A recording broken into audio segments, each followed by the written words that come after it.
Thank you, Mr. Speaker.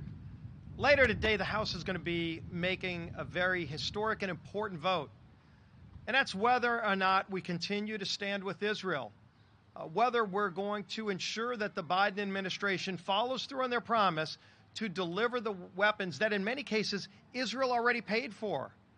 Just think about that. Many of the weapons that President Biden is holding back right now are weapons that Israel paid for months ago.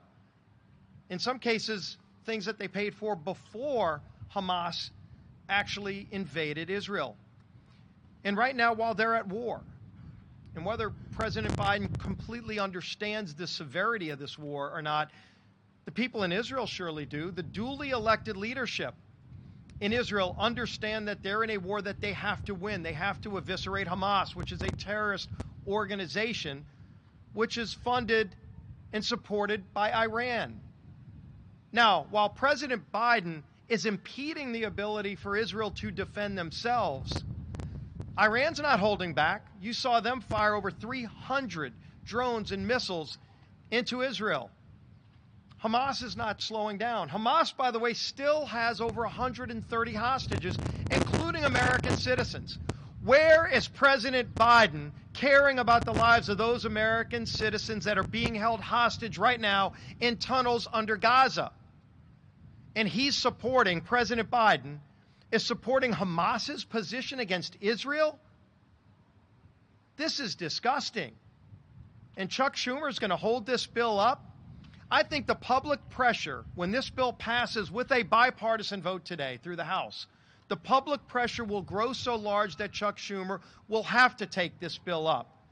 And if this bill does pass the Senate, like some other bills that President Biden threatened to veto, that he ultimately signed, because the public finally had enough.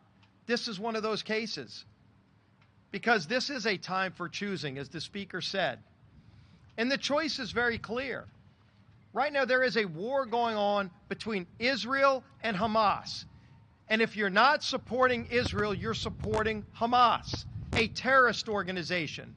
And so when President Biden said he wants to hold back on those arms sales, he is holding back on Israel's ability to go and fight a war against Hamas. The only other person that really wants that is Hamas. Why would President Biden choose that side? Well, today on the House floor, every member of Congress is going to have the opportunity to make that choice. This House majority leadership on the Republican side has been crystal clear from the beginning. We support Israel in their right to self-defense. They are under attack from a terrorist organization, and they will defend themselves. They have a right to defend themselves, and they're going to have our support in that right to self-defense. We will have Israel's back, and we're going to see who else does when the vote happens later today.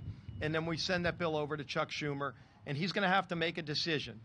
He can give a bunch of hot air and rhetoric today, but when that bill comes over to the Senate, there's going to be a lot of other people, I think, that are going to have a say in whether or not he sits on that bill and sides with Hamas or else supports Israel.